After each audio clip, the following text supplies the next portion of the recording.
Hey, it's me again. I hope you've been doing good and you are all fine. Yeah. So, today I want to talk about promises at the altar.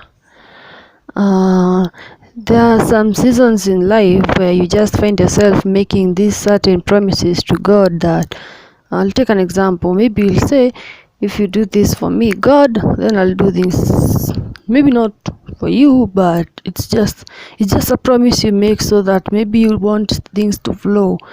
And there's one woman who actually did that in the Bible. Her name was Hannah. Hannah was the wife of Hannah was the wife of Elkanah, and she also had a co-wife known her. Okay.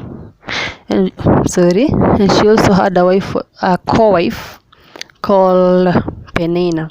Now, because Penina actually had children and Hannah was barren, she would actually take it upon herself to just deprive this woman, just provoke her every time, because she didn't have kids. And during that time, actually having kids it's like this.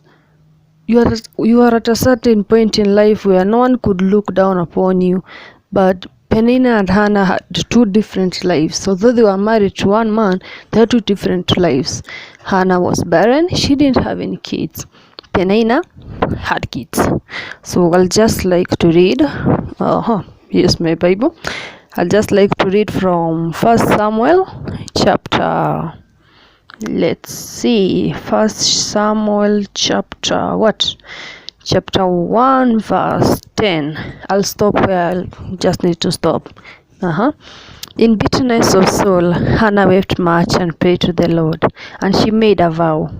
Note that she made a vow, saying, O Lord Almighty, if you will only look upon your servant's misery, and remember me, and not forget your servant, but give her a son, then I'll give him to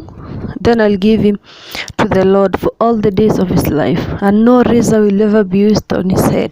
And she kept on praying to the Lord. Eli observed her mouth. Hannah was praying in her heart, and her lips were moving, but her voice was not heard.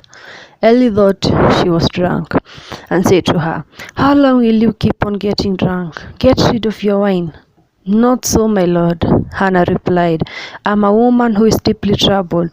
I've not been drinking wine or beer. I was pouring out my heart to the Lord. Do not take your servant for a wicked woman. I have been praying here out of my great anguish and grief. Eli answered, Go in peace, and may the God of Israel grant you what you have asked of him. She said, May your servant find favor in your eyes. Then she went her way and ate something, and her face was no longer downcast. Have you actually wondered why her face was no longer downcast?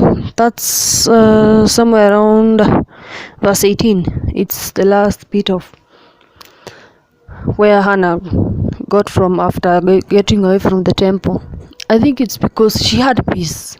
Here she had met a priest of the temple, and he had just told her that go in peace, just go in peace.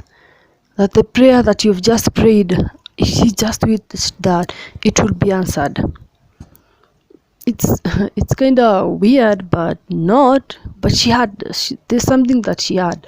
She had this willingness to just go out there in the temple after she'd had meal with her family and know that I'm going to the Lord, I'm going to my great Savior, I'm going to pray for this, I'm going to pray for this, something that I've never even been able to hold on to.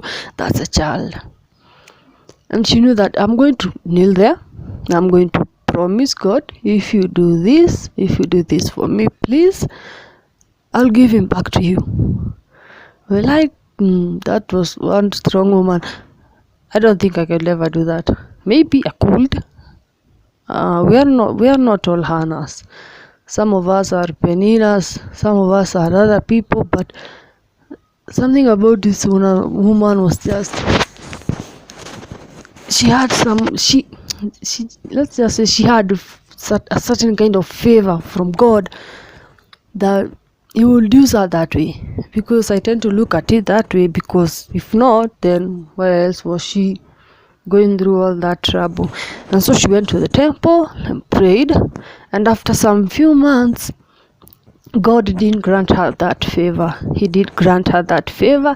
She gave birth to a beautiful boy. She did not cut his hair like she promised, and after completing her winning season, she took him back to the temple. The same temple she had knelt and told God that if you give me a son, I'll make sure to bring him back to this temple, that he will serve you for the rest of his life.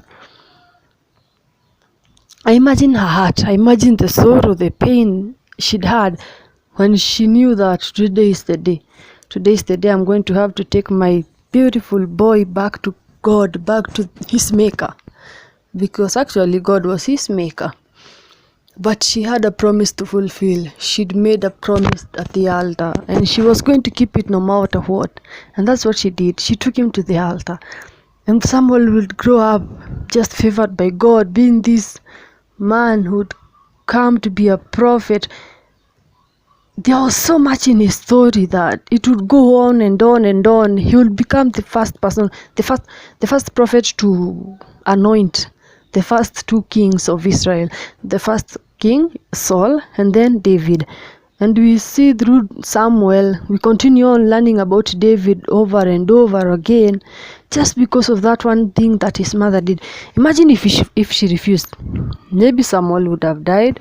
Maybe the two kings of Israel would have been anointed by another person. We wouldn't even know his stories. No, I don't think so.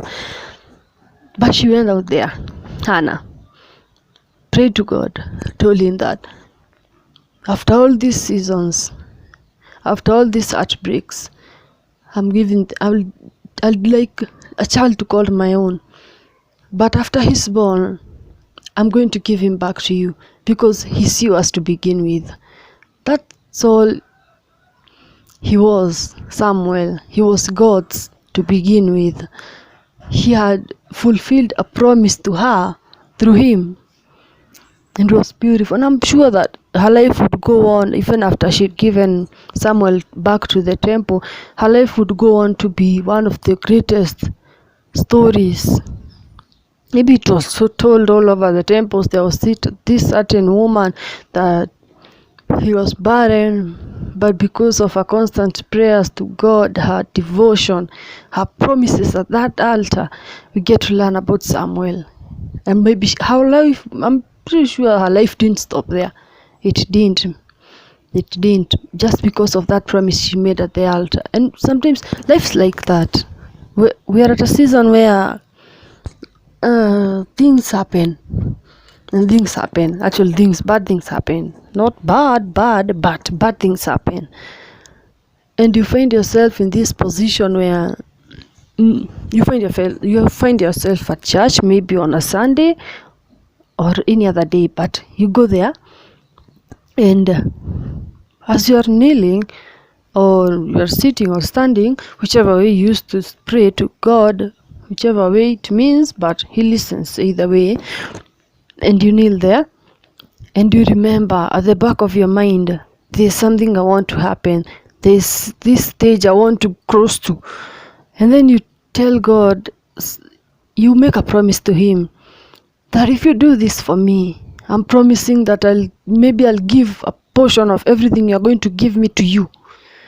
Or I'm going to help this coworker, I'm going to help this family friend, or I'm going to help my sibling or my parent. And then he actually gets you to that place you wanted, that place you prayed for. And all of a sudden, you forget. I can't actually blame you, because I'm sure that I've made those kind of promises at the altar, that if you do this, I'll do something for you. And maybe I've forgotten. Maybe I haven't remembered. And I'm just here to let you know that it's important to remember those promises you made at the altar, because they matter. They really do. They matter. They matter to this one person you promised you'll do something if he did something for you. It's like, if you promise a kid, maybe you are going to work or you are going to visit a friend, and then you tell this kid, when I come back, I'll bring you candy. Or when I come back, I'll bring you just something to play with. And then you get to the house and you've forgotten.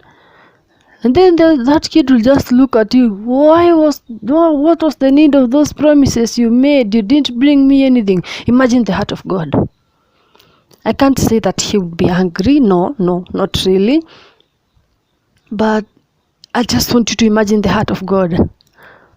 When he's gotten you to that place you wanted to be, and it's because of that promise that you made, and then you just forget. I'm letting you know that it's important to remember the promises at the altar. Those promises are really, really, really important.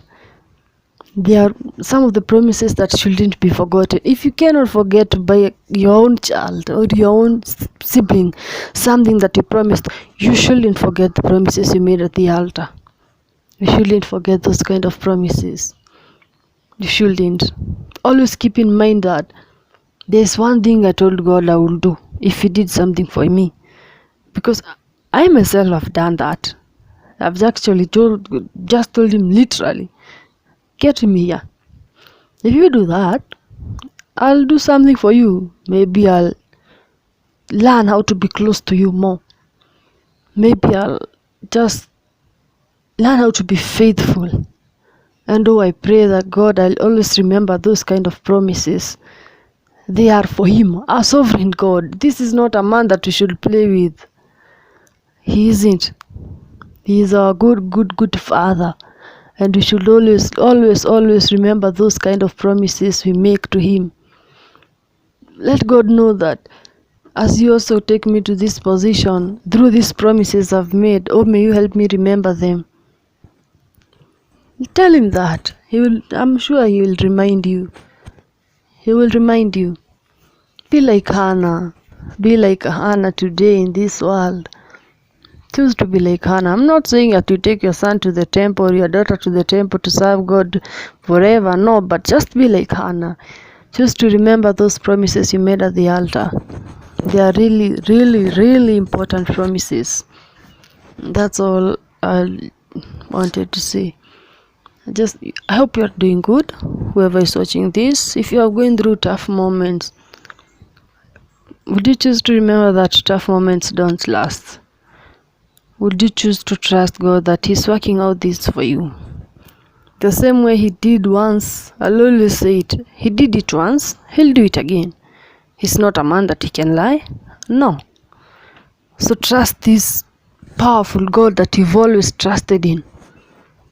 Just hold on to Him, hold on to His heart, hold on to His hand, let Him guide you and lead you.